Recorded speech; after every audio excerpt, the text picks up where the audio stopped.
The date is October 21st in the year 2024. My name is Anita Hecht, and I have the great pleasure and honor of interviewing Alan Shelton on behalf of the Phinnip Foundation and the Garden City Oral History Project to record some of your memories of growing up here in Garden City and your tenure as fire chief and all of the changes that you've seen over the course of your life here. So thank you for agreeing to do this interview. Thank you.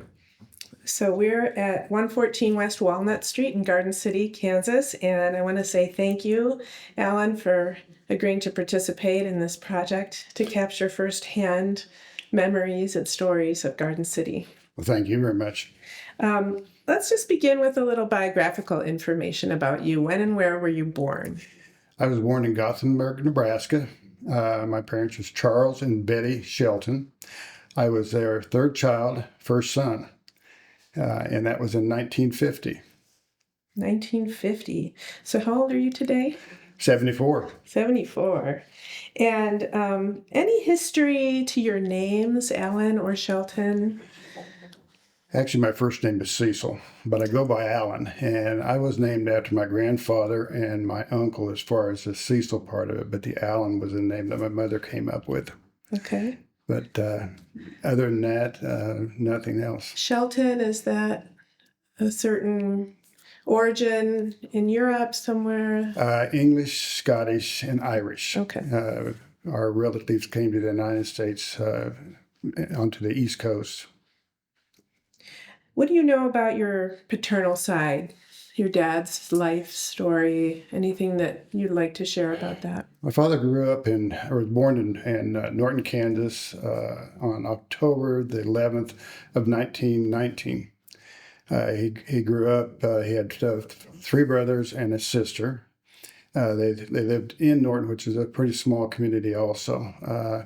As far as what I know about my dad is that he lived there and at some point in time went to the military and then they left the area.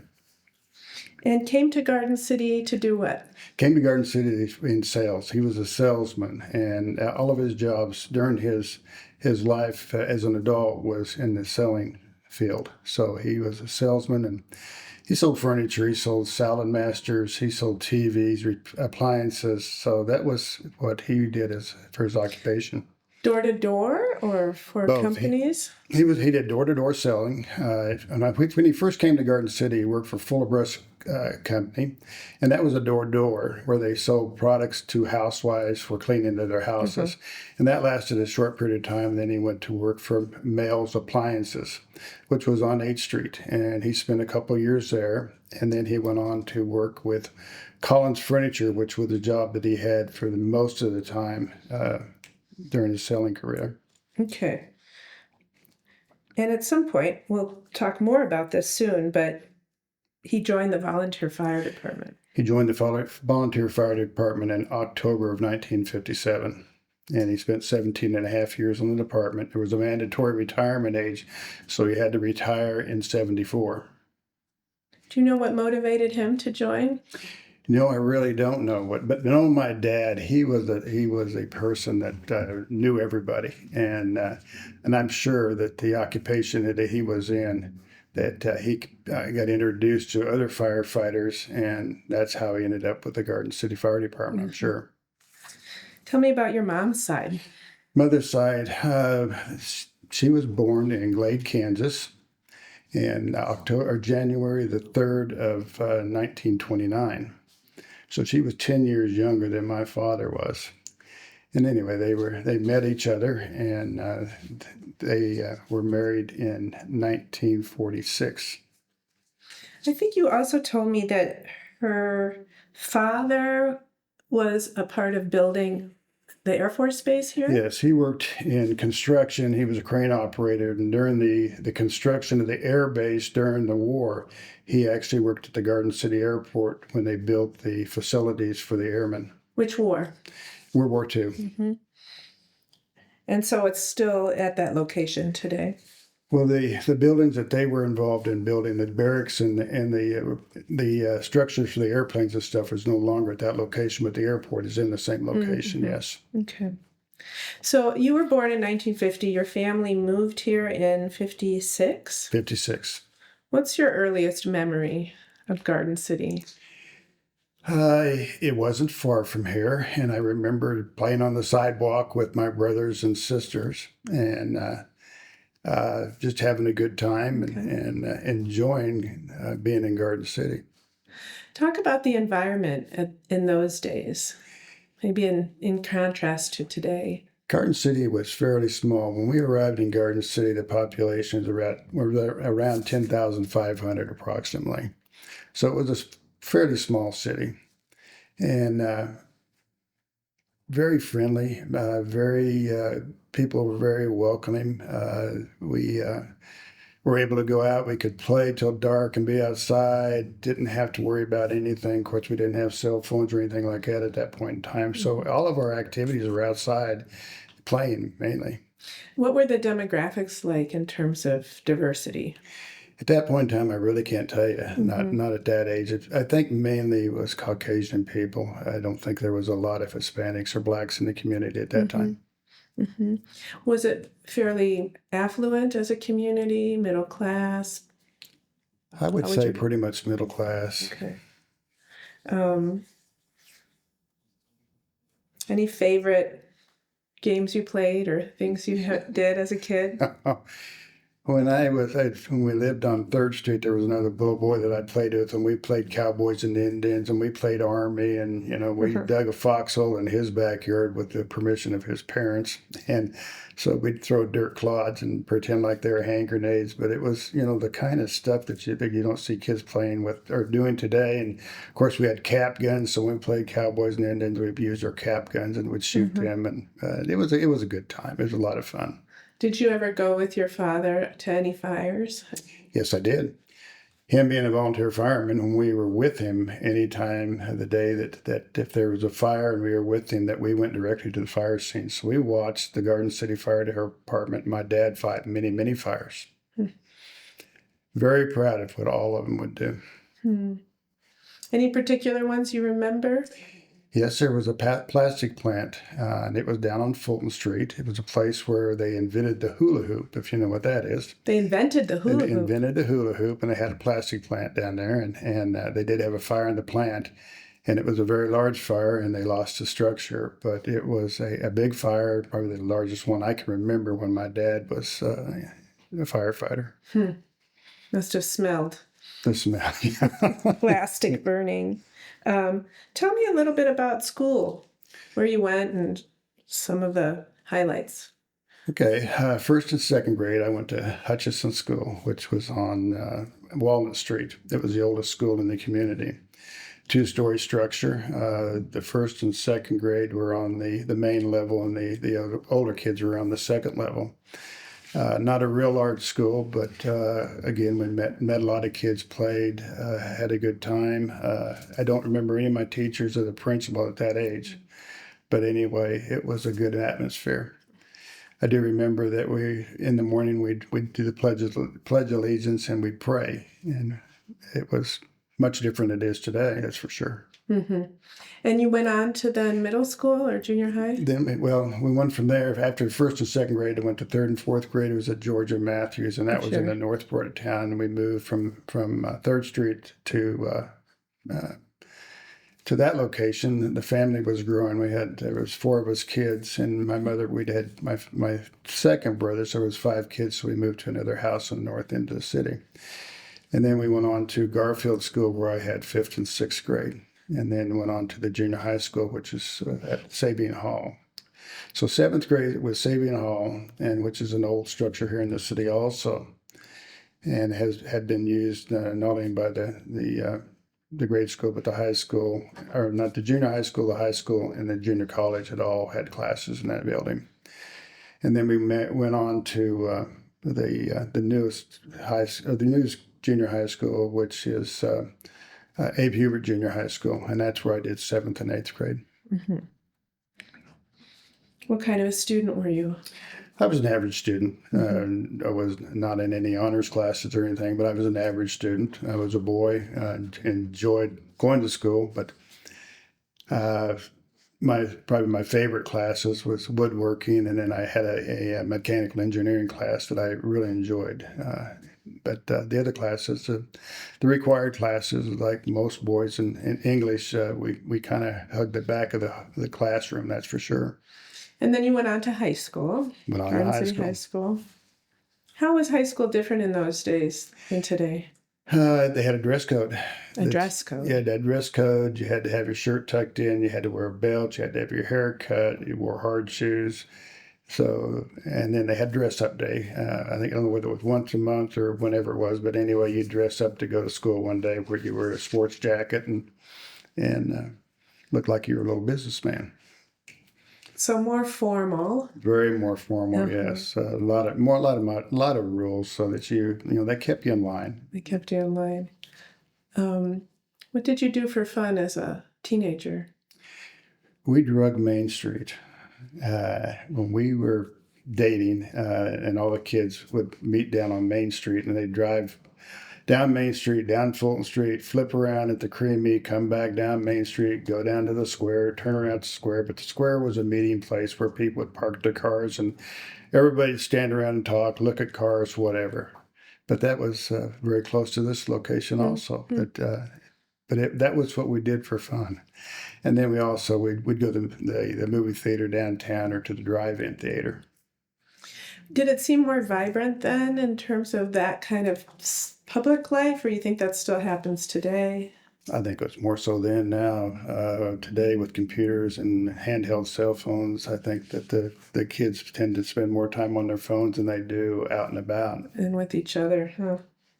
You talked about the theater, and were there, I mean, at the time, was there any segregation that you knew of going on in Garden City? When I was growing up, I didn't really see any of that.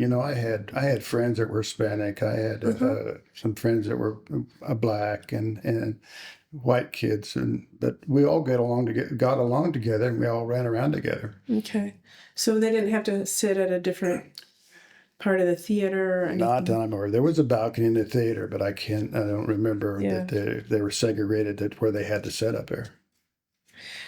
You graduated from high school in 1968? Correct. Now, there was a lot going on in the country. Yes, there was. Did it influence you? Was that something you felt here, whether it was civil rights or Vietnam or drugs and alcohol, I know drugs was just starting then because I had to give a speech and I was looking for a subject, and I found an article about hash, and I had done a speech on hash, and that's the first time that I had even come across anything about drugs. And so that's the first time that I had seen that.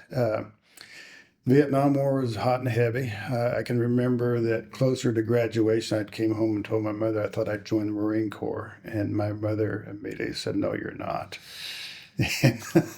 So then I told Patrice, which is my wife now, the same thing. And she said, "No, I don't think so." But you were potentially going to get drafted anyway. I went through the draft, yeah, potentially. But as luck would have it, my number ended up in the 300s. So then I never did go into the military. Okay. I had a student deferment and went on to the community college.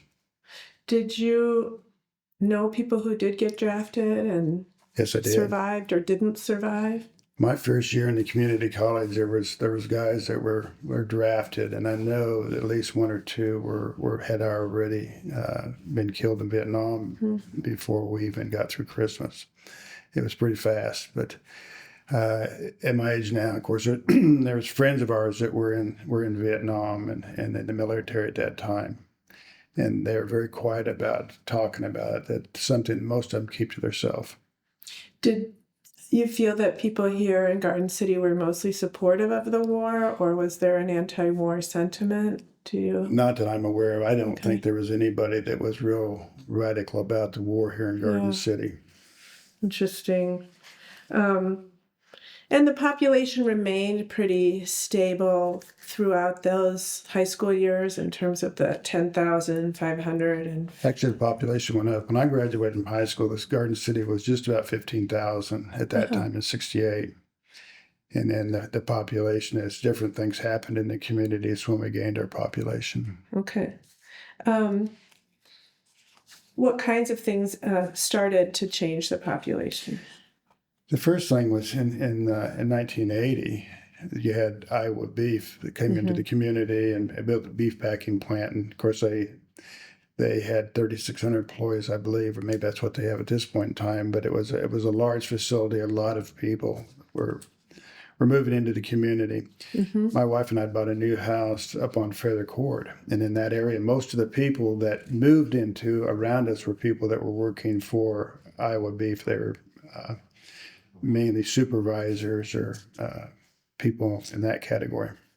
So that was 1980. So let me back up for just a minute. You had gone to community college, then you actually left for Texas for a couple of years. Yes, did. What did you see in your future? Did you see the fire department in your future, or were you going in a different direction at that time? You know, when I got into communications, I thought that's exactly what I was going to do, and I picked up fairly fast, and I started out as a lineman, and then from a lineman I went to a technician, and then from a technician to a chief technician, and this was in cable TV. It was called telecommunications, which is pretty much new. That's when cable TV pretty much started nationwide. And TCI had multiple locations where they had plants. And anyway, I transferred to Texas. They asked me. Let me back up here a little bit. I picked it up very fast, and they had moved me around to different locations to do some work, and then they sent me down to Texas to do some work to bring a plant online. And after I'd spent a couple weeks down there and came back to Garden City, they asked me if I would be willing to transfer to that plant. So we went ahead and transferred and spent a couple years at that location. But I went in as a technician, and then I was promoted to a chief technician. So everything was going along great, and I thought that was exactly what I wanted to do. And then I had an opportunity to go to work for another company. It was in Red Oak, Iowa, and had planned to move to Red Oak when my father had contacted me and said, "I've just started a new business. Would you come home and work for me?" And I was a little homesick at the time, so that we went ahead and moved back to Garden City, which I'm really glad that we did. You were homesick. Yes, I was. What did you miss? I missed my friends, and and Patrice and I, when we were so far away from home, we were over 1,000 miles away from Garden City, so it wasn't like we could come home on the weekends. And while we lived down there, my parents came down to visit us once. Her parents came down and visited us once, and we came home once. So in a 2-year period, we didn't have a lot of contact with our families. And therefore, we decided that, and it really was more me than my wife, and she had broken away. I think that she was willing to go on, but I was ready to come home. So you really feel this as your home. Yeah. Well, you come home in 1975. 75. Okay. And work with your dad? I worked with my dad a short period of time. I worked in sales. He had started a business in fire alarms. It was home residential fire alarm systems. And so he was selling them, and I started out installing them first, and then I started selling with him. And we had such a demand for other safety products that I decided to start my own business at that time. And so I started Shelton's Fire and Safety and operated that business for 9 years. Did you have any training in running a business? Not really. How did you get your skills? I guess just through the when I was working for TCI, being chief technician, I manage other people and stuff, and so it was. I don't know. It just came to me. And Patrice, your wife, who you met in high school, I wanted to bring her in. Yes, I did. I met her in high school. We had a biology class together, and I was a junior, and she was a sophomore, and we ended up sitting at the same table and became acquainted and started dating. And we dated all the way through high school, and then we were married in 1971. And you're still together. And we're still together, yes. Which is amazing. 2 daughters, 6 grandchildren? 6 grandchildren and 1 great-grandchild. Wonderful. So she, did she come to work in the business with you? She stayed at home with the kids, but she took care of the books. She did the books, and I did all the sales. Okay. So bring me into the fire department. Okay. We had a very close friend, Lonnie Sassman, and his wife, and we were out riding around one evening and there was a fire and we could see the smoke. So we decided to go to the fire scene. And we stood across the street and watched the fire department fight the Garfield School fire. And we were there for a long time. And then Was your dad there too? my dad was there. He was already retired at that time, but he was in Scott City and doing some sales. And on his way home, he could see the fire in the sky. So he found his way to the fire scene also and also fought the fire. So How were the fires fought back then? Was it different than today? Did you have fire hydrants and big hoses and fire trucks? And... we had fire trucks and we had hoses and everything. And then it was very similar. Basic, the firefighting skills were the same, but it was a much smaller operation. Okay. The equipment was not as old. When I first got on the fire department, we had very little safety equipment. We had no bunker coats. We had no bunker pants. We didn't have the boots. We didn't have all the things that go along with a firefighter for his own personal safety. Actually, we only had a couple self-contained breathing apparatuses for the entire fire department. And so that one or two people would get to use the breathing apparatus and the rest of us did not have it. There was times that we made entries into buildings without any breathing apparatus, unfortunately. But it did happen. And I can remember one of the first fires I went into, I had a canister that fit on your chest and then had a mask that went up onto your face. But there was no air tank on your back or anything. It was just a canister. And you breathe through it. And it was not real comfortable. Were most of the fires accidental, or did you have to deal with some arson? Most of the fires were accidental, yeah, but we had arson fires like anybody else did. We'll tell a few more of those stories. So you start volunteering in 1975, same year you start your business. Right. And how did you communicate with each other then? I mean, there were no cell phones and...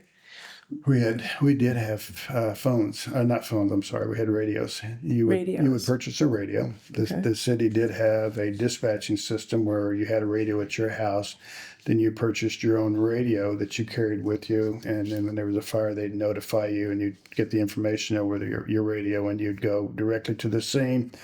Or if you were a driver operator, you went back to the fire station, picked up the apparatus, and then responded to the fire.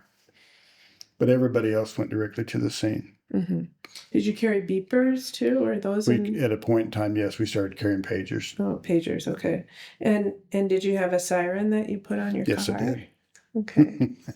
We had to buy our own lights, own sirens, and everything, and everybody was kind of in competition to see who could put what on their vehicles. What did you drive at that time? At that time, I had a van because of my business. I had a van because I used it in the business, and so that's what I had. Okay.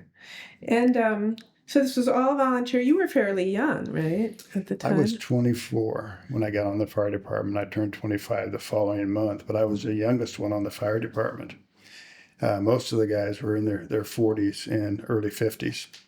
And I imagine you went through some training. Went through some training, yes. It was in-house training. Okay. When I first got on the fire department, we had 3 structures that we were going to burn down, which were located where the fire station is downtown. The city had bought that property.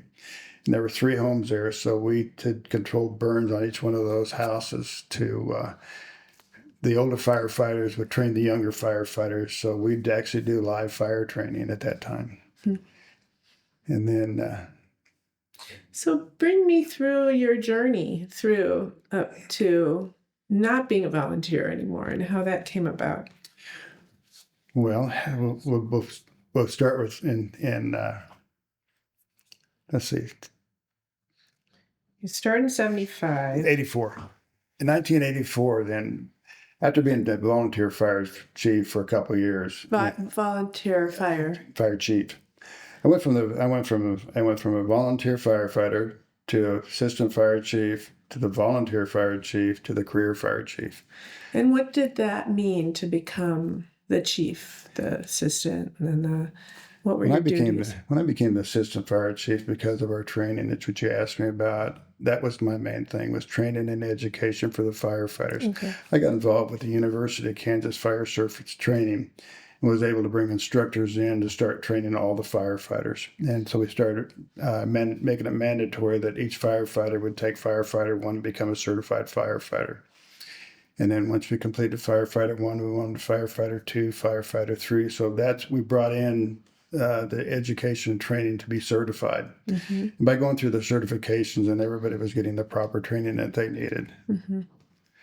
And then And this was still all volunteer still all volunteer at that on time. your free time as you're running a business. Were you busy? Yes, I was busy. And that's where, when I became the fire chief, that's when caused us to go full time. Is basically I was running my own business, but I was spending so much time as fire chief, it was hurting my business. So I had went to the city manager and told him that there was no way that I could be the volunteer fire chief and operate my business at the second time, knowing that maybe somebody else would get that position. But if they did, they did. But anyway, the city manager then went to the city commission, and then after a period of time, they made the decision to go ahead and hire a full-time fire chief. Before that, were you paid at all?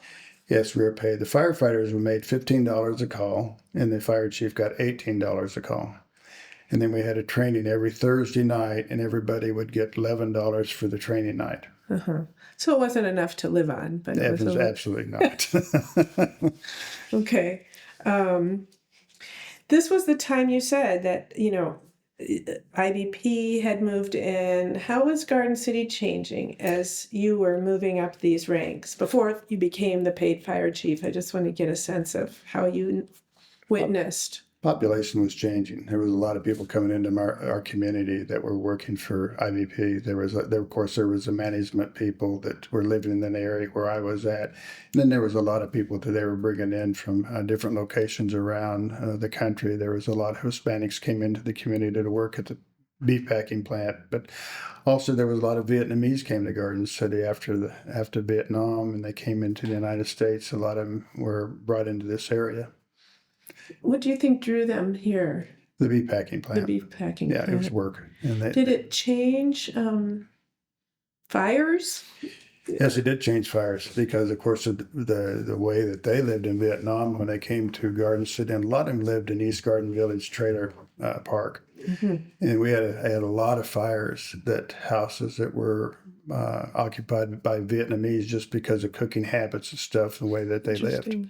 Yes. So they were used to cooking on open fires? Yes, they were. They were used to cooking with hibachi, charcoal grills or whatever, and things like that. And so therefore that they experienced fires. Interesting. Right. When did smoke alarms come in?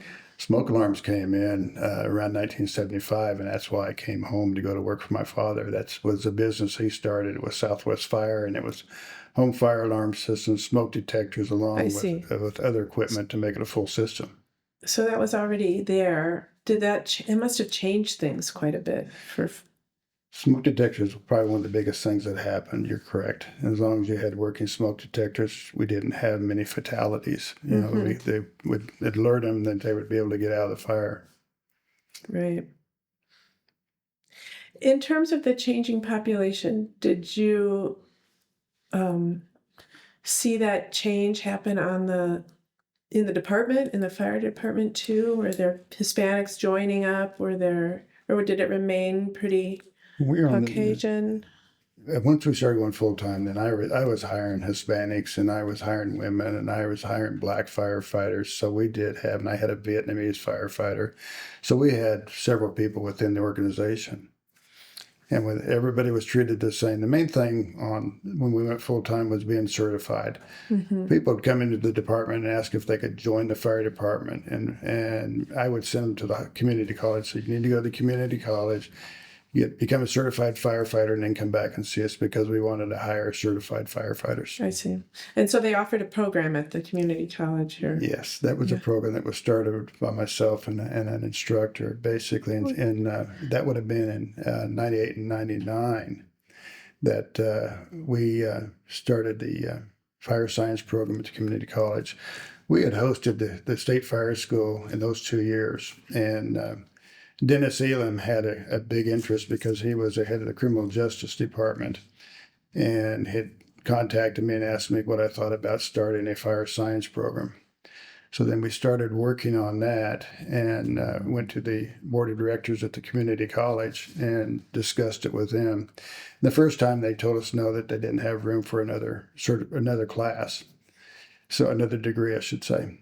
And so then we waited a little bit of time, and then we went back at it again. The second time around, they did approve that we can move forward with it. However, we had to go to the Board of Regents and get permission through the Board of Regents in order to go ahead and have another degree program in Garden City, because they actually had one in Dodge City.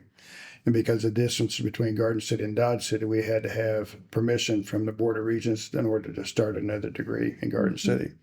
So this was the late 90s. Early 90s, Early late 90s. It started mid 90s, and by the late 90s is when we started the fire science program. Okay. In 1984 is when you became the fire chief, paid position. Did you just slide into that, or was that a application process and a competitive?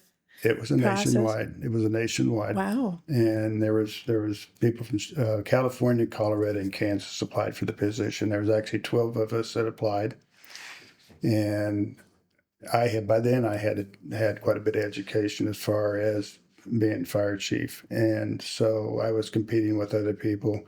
And through the selection process, they decided that they would hire me for that position. So it wasn't just given to me, and I did compete against other people. Well, you were probably the most qualified. You've been here the longest doing the work. Just a sort of non sequitur. What? I mean, you seem so dedicated and committed to firefighting. What appeals to you about it? It was fantastic. It was the most fantastic thing I've ever done. It was, being able to serve other people. I never had a day that I didn't want to come to work. It was a job that I absolutely loved, and I just enjoyed serving as a fire chief and as a firefighter. But it was something that you could give back to the entire community. It wasn't ever think of yourself as a hero. I remember one time I was watching the Today Show, and there was a gentleman that they were fighting a fire in New York City. And the reporter went up to this firefighter, and they'd been working this fire, and they'd been up and down these ladders. And the guy says, "You must be a hero." And he said, "No, ma'am, I'm not a hero. I'm just doing what I was trained to do." And that's the way I felt about it. We were people that were trained to go do our job and to protect people like you. It felt like meaningful. It was very meaningful. Yeah. So when you became fire chief, what was your job? What were your goals? You were taking this into a more professionalized service, right? Did you need to expand? Tell me a little bit about some of your goals and duties as well. Of course, my duty was to be at the fire station, where I worked an 8 to 5 like everybody else would on that job, but then I was on call 24 hours a day, so my days were very long, depending on the number of calls we had at night. But my job was basically to do being there by myself. I did the paperwork. I did everything that you would do with everybody if they were there at one time. I went to meetings at city commission meetings and met with the city manager. But training and education was my job, to bring everybody up to the same level that we needed them at.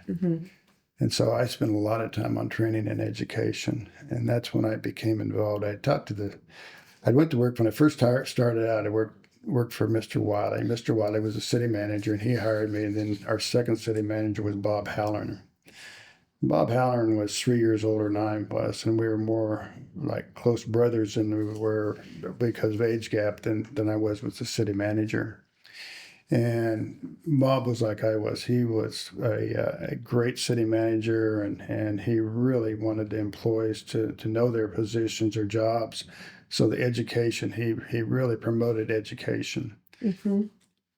And there was a program at the National Fire Academy called the Executive Fire Officer Program, and I did apply for that and was accepted the first time I applied. And it was a 4-year program, and they took you through fire officer 1, 2, 3, and 4, the highest you could go, and it was a 4-year program. And you went back to the academy, and you spent 2 weeks back there, spent 80 hours in class, and then you did a research project. And once you did the research project, you resubmitted it, and if you got a passing grade, then you moved to the next level.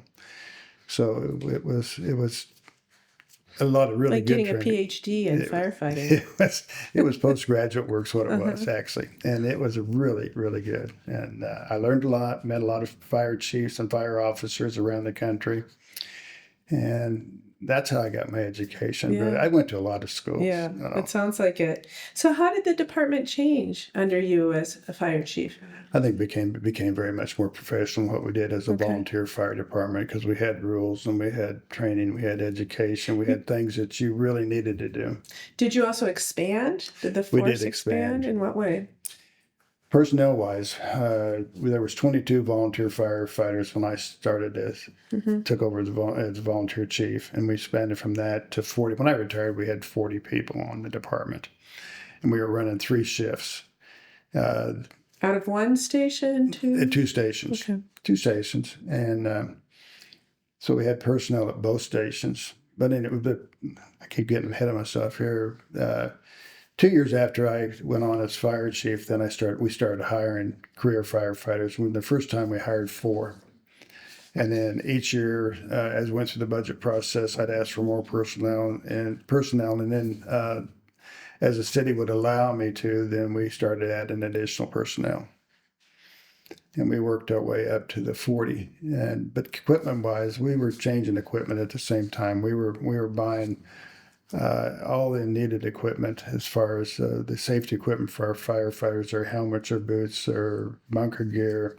I think you also told me you added a hazmat team and a scuba diving team. Yes, we did. We had a diving team. We had a drowning, so then we got into having a diving team. So we had certified divers.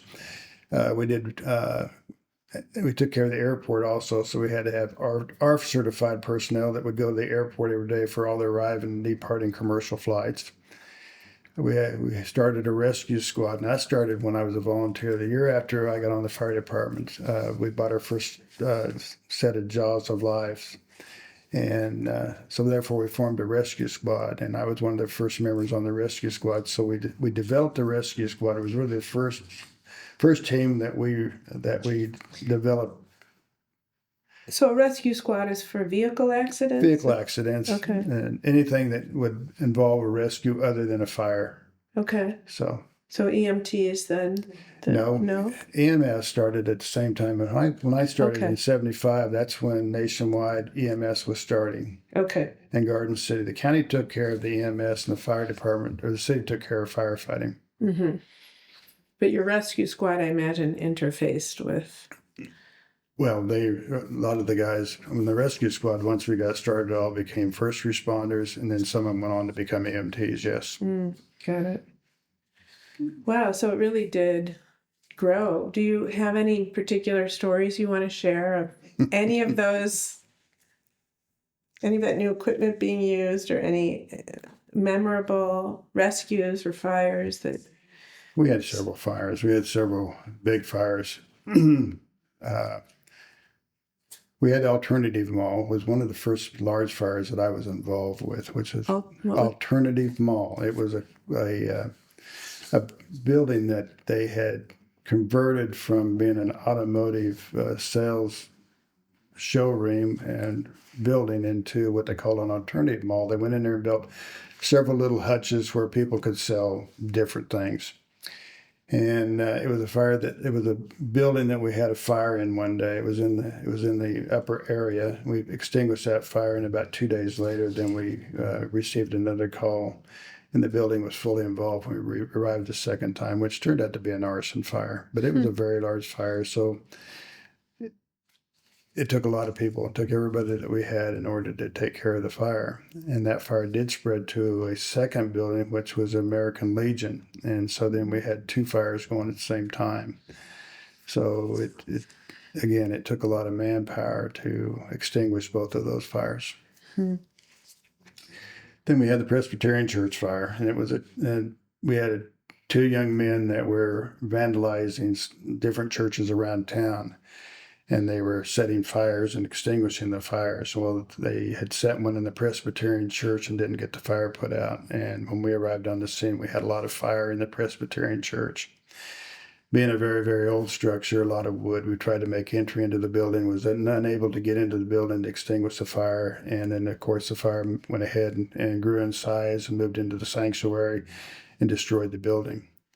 And that really affected all the churches in town.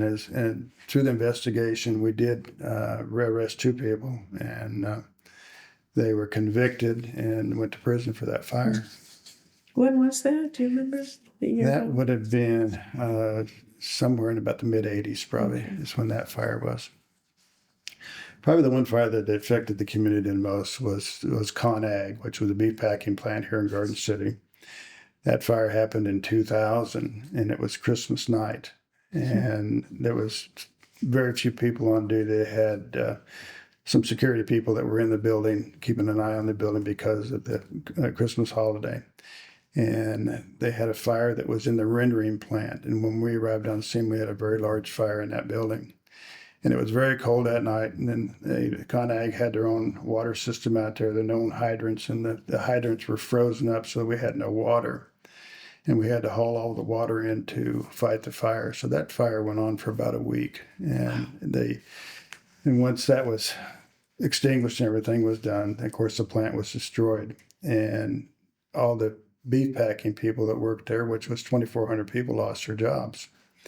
Those people left Garden City, and it wasn't just losing 2,400 people. Those people had families. So when they left Garden City, there was a lot of people left Garden to go look for other work.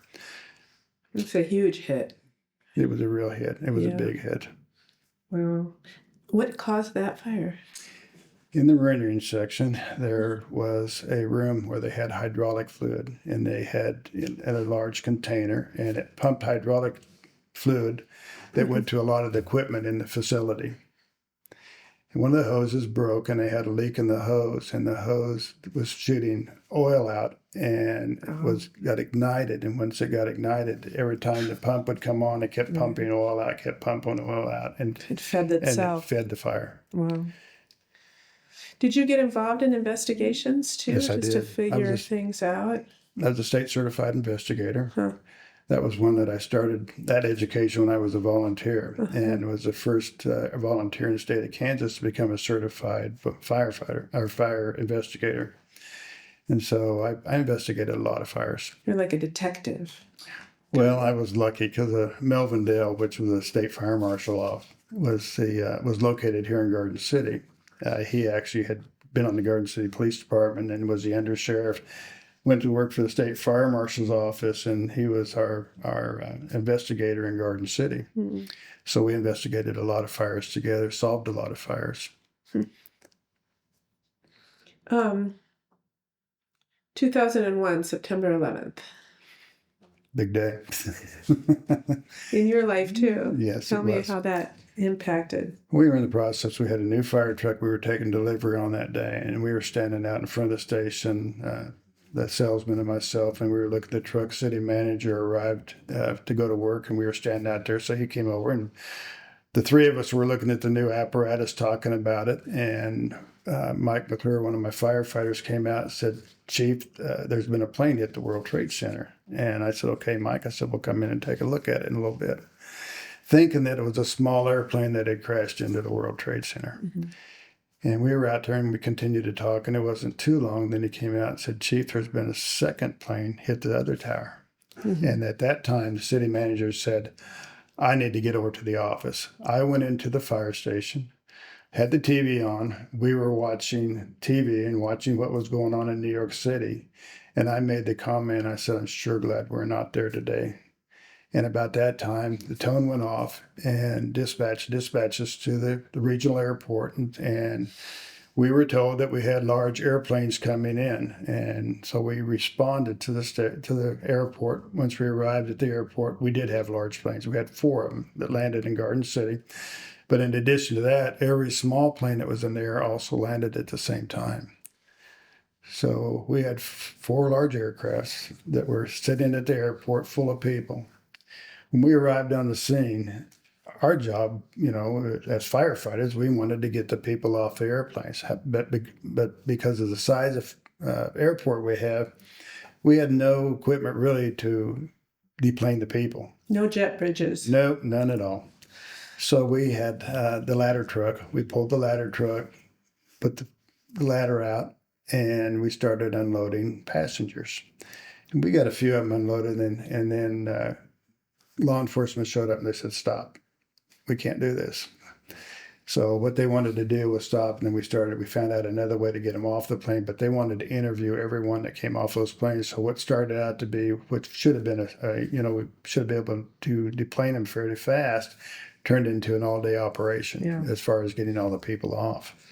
And they wanted to stop people to interview them so that there was no threat, or exactly. That's exactly what they were doing. See if anybody was a threat. It was a high security situation. Every one of them had to be interviewed to see who they were and where they were going.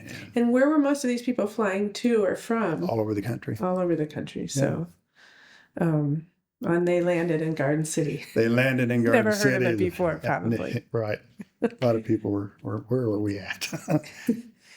And then the planes were down for days. So they were down for days. And I became very acquainted with the 4 pilots that were in the planes and got very connected to them during the time that they were in Garden City. And I can remember when we were trying to unload them, or when we were talking to the pilots. They could talk out their windows, and we could talk to the pilots, and we were giving them information. They didn't know what was going on. They were sitting in these airplanes on the runway, and so we were their line of communications. What an interesting time. It was very interesting. Yeah.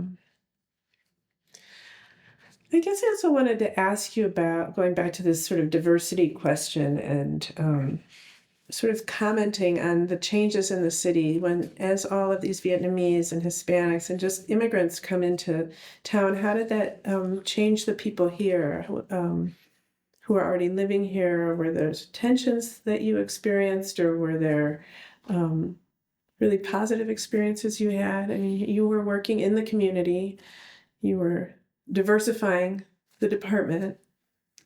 Communications with them was a little difficult at times. A lot of them were non-English speaking, but it started out, really, we were there to serve everybody, not just this, not the white people or whoever. We were there to serve the entire community. It didn't make any difference who they were. But communications was a little tough. But as time went on, it took care of itself.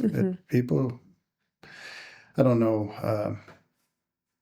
Of course, some of them were coming from Mexico and different places, and their way of living was much different than ours.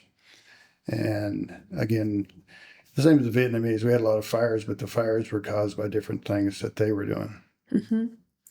Was there a pretty good camaraderie on the force itself? Sure there was. Yeah. We all took care of each other. Nobody was left out. Yeah. So it worked. It worked. It worked very well. I really didn't experience a lot of problems with people coming into our community.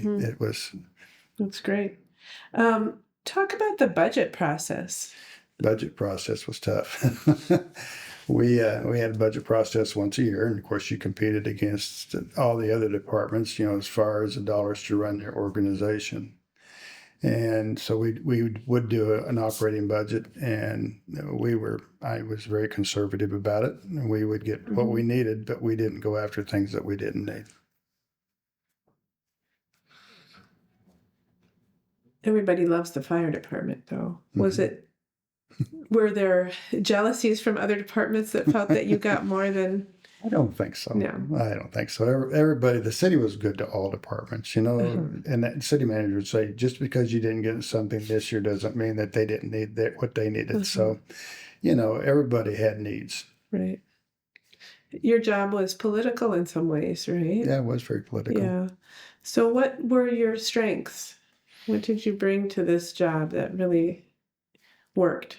I think I had the main thing, like I've talked about many times, is training and education, and everybody likes that if you do it right. And to develop the best department that you could, it was imperative that they had to have the training and the education, and just the training itself, where you're working hand in hand with each other. You built that camaraderie through that, and when you got on the fire scene, it was unbelievable. Everybody was just everything they could do to help each other to take care of the customer, take care of what we needed to do. Our job was to get there and to mitigate the problem. And by all of us working together, that happened. And we worked in very close with the police department, the sheriff's department, EMS, the highway patrol. All the emergency agencies worked together so well. Was there anything about training in particular that you found really effective in training people in camaraderie or working together? Certain exercises or certain... I had a book that I would give to any new officer once they were promoted. I had a book that I would give them, and it had to do with being. You went from buddy to boss, I think was the name of the book, and basically explaining how you were one of the guys right here. Now you're over here. So anyway, you went from being one of the guys to being the leader, and that it was making a transition from one to the other. And once, it is a tough transition, but there are people that are leaders. You can teach anybody to be a manager, but being a leader is a whole different thing. You have to be able to lead. What would you consider the qualities of a leader to be the important qualities? Be truthful, be honest, praise people when they need to be praised, but also tell them when they're doing something wrong, correct it. But they'll respect you. If you treat them with dignity, they're going to treat you with dignity. Not everybody's perfect and all the time, and there's times that you have things that you have to do to correct problems. Right. But it sounds like communication. Communications is so important. Were there any parts of the job that were difficult for you or that you didn't like? Oh, not that I can really think of. It was always hard when you had fatalities. It was, and we went through debriefings on those critical incident stress debriefings, so that that you made sure that mentally everybody was in good shape when you were done. Because it wasn't just the fire department. When we worked fatalities, you had EMS and you had law enforcement. We were all involved together, so that the debriefings were really important when you had fatalities. Do you remember any of those stories or a story you could tell about dealing with that? I remember all of them that I was on. Anytime you had a fatality, I can tell you about each and every one of them. But the main thing is being able to work through that. So fatalities often from accidents? A lot of them were accidents. We had fire fatalities. We didn't have a lot of fire fatalities, but we did have fire fatalities. We had one call that we responded to. It was in February. It was extremely cold out. Family of 4, I guess there were 6 in the structure. It was a trailer house. Call came in. The husband got up, went next door to alert to neighbors that the house was on fire. In the meantime, the wife was calling law enforcement, telling them that there was a fire. But the husband wanted to get his family to a warmer location. But anyway, when he came back in the house, they were in the process of trying to get out, and they got trapped. And we arrived on the scene. We had 4 fatalities, 2 children and 2 adults. And there was nothing that you could do. It had happened so fast that when we arrived, the structure was fully involved. And it was a very rough fire to go through. I imagine trailer homes go up pretty fast. They go up pretty fast, exactly. Yeah. And then, smoke detectors and stuff. This was just a human error. You went next door to alert the neighbors when they should have evacuated the house immediately, and by not, then they got trapped. Wow. But it did. If those type of fires were really tough on the personnel. Right. What did you come to learn about yourself in all of this? That I'm not perfect. Who is, right? Yeah. Do you don't have a know. certain style of leadership that works for you? I paid a lot of attention to my people. I praised them when I needed to praise Mm. them. We were, I'd go in the morning and I'd go into the kitchen area and I'd sit down with the guys. We'd coffee, we'd talk, and see how their night went, and just treat them, treat them like your friends. I mean, if you're a leader, the people are going to respect you. Mm. You have to connect with them too. I did connect with them, without a doubt. Did you ever face any ethical dilemmas? No. No. No. And I'm also curious about today. You retired in 2019? 19, yes. So right before the pandemic. Good time to retire. Yeah. Didn't plan it that way, did you? I did not plan it that way. What are the issues you think that still face the fire department today? Are there things that you see that you feel should be done differently or be expanded upon? Or I think right now the department, in my opinion, is moving in the direction that they need to go right now. Just before I retired in 2017, we had a bond issue, and the bond issue was to build a new fire station. And also, besides the fire station, then there was 3 other projects that came on, and the 3 other projects have all been completed. Now they're building the third fire station right now, and that station is much larger than the 2 that we have currently. And that is a station that will house a lot of equipment, personnel, but it's going to add additional equipment into the community. We have 2 trucks right now. We have a platform truck and a ladder truck and a reserve ladder truck, but then there'll be additional equipment for high rise. Even though we don't have a lot of high rises in our community, we do have some tall structures, but we have a lot of large structures that are very large in the square footage that they have. And those are fought just like you would a building that's 6 stories tall, because you have to get deep into the building to fight the fire. And if the trucks can get over the top of it and do what they need to do. So a lot of the equipment they're purchasing now is not only for tall structures, but it's for very wide structures, very high square footage structures. And I know the training and education's going on that, what was built before I left, those people are doing the same thing now. So I think they're all going in the right direction. what qualities do you think somebody needs to have in order to be a good candidate? What I was looking for was somebody that was certified, somebody that I felt comfortable So with. trained. Yeah, and everybody has to be comfortable. I had, you were talking about the people that are coming into our community. We had two individuals that they wanted me to hire, and they brought them in, but I couldn't communicate with them. They couldn't hardly speak English. And therefore, you have to have people that also can assimilate into the community and can speak and get along with everybody else. But have you used translators at all? Yes, we use translators. Okay. And we had some really good Hispanic firefighters, and we did use them. There was times that when we were on scene, if we needed them, we'd have them communicate for us. I know early in my career, the city, as we started growing, the city did have conversational Spanish classes, and a lot of the employees did take them. But it's like anything else. You have to use it every day. You use it or lose it. Right. Is there any place for volunteers anymore?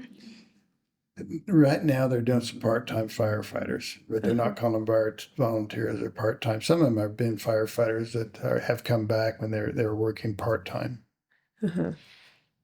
But there are no volunteers now in Garden City.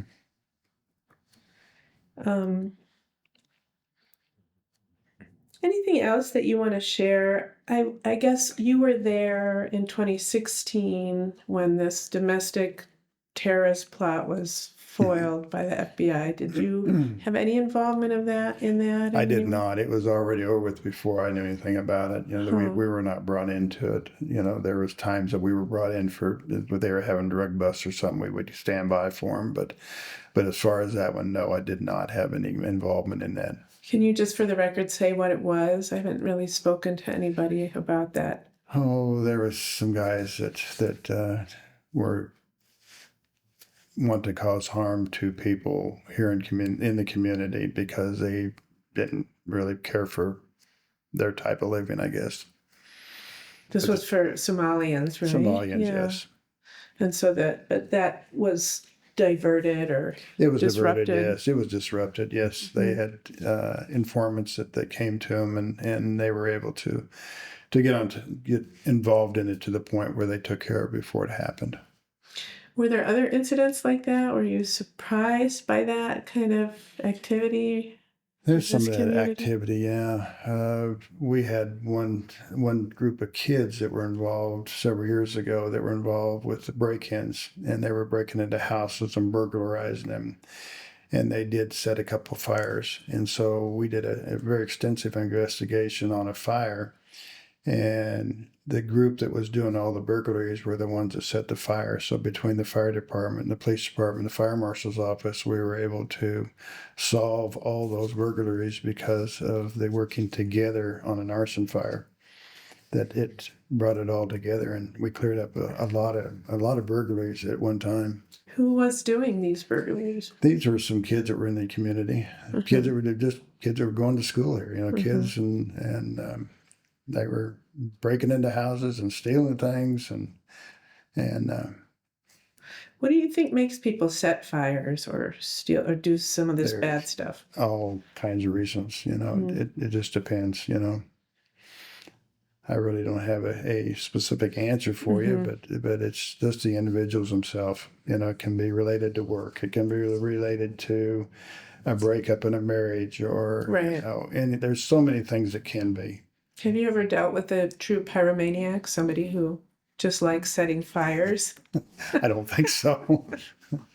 That's more for the movies. I don't think so.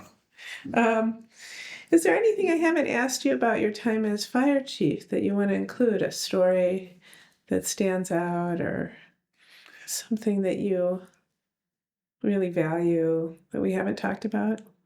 No, I just really value the people, the emergency people in our community and all communities. I think they're really great people, and by going to school and stuff, I've met so many people across the country, and it doesn't matter whether you're from New York City or Garden City. If you're a firefighter, you all are firefighters. You do the same thing. Even a volunteer fireman is a professional, just like a career firefighter is. Everybody has to know what they're doing, and so you treat them with respect because for what they're doing. You stayed in Garden City your whole life. Pretty much so. Pretty much so. Have you ever thought of living anywhere else? No, we moved away for a couple of years, and we came back, and this is our home. And what do you most like about living here? I like the people. I like the community. I like the size of the community. I like where we're located. I think that living here in the Midwest is fantastic. My wife and I have had the opportunity to travel in and out of the country in different places, and Garden City is a fantastic place to live. And you like the diversity of how it's changed over the years? I have no problem with it whatsoever. No, everybody needs to live. We bowl. I'm on a bowling team. We bowl on Monday night, and we have some people that are just really good people, and they're very limited on their English, but they're nice people. So it feels unique to you in some ways. Oh, this I think place? so. Mm-hmm. Do you have any fears about its future? Not really. I think the main thing that we're looking at is the same thing everybody else is looking at: affordable housing and basic taxes. Property taxes getting very high, and I am concerned about that. But housing is a problem not only in Garden City, but it is everywhere you go. You see housing going up everywhere. So. And what are your hopes for the city? Continue to grow and continue to be like we are. I don't want to see Garden City get too large, but on the other hand, it's nice. This is a nice sized city to live in. It's now about 30,000? Pretty close to it, yeah. Yeah. Any other activities you want to mention? I mean, you've done a lot of other service. Knights of Columbus and Red Cross. Red Cross was one that I got involved in because of the fire department, and I was a coordinator for many years and did a lot of blood drives and met a lot of fantastic people that were donating their blood for the life of somebody else, and admire those people. But it was good. It was very good. Any advice for future fire chiefs, Well, current or future? education. Education. Do your thing. Yeah. There's a lot of good fire chiefs out there. All right. I've got a lot of friends that are fire chiefs, and all of them are good. And they just, like I said, they come from we all come from different sized communities, but we're all the same. Anything else that I haven't don't asked think you? so. Well, thank you for your many years of service. Thank you. It's been a pleasure to interview you. Thank you.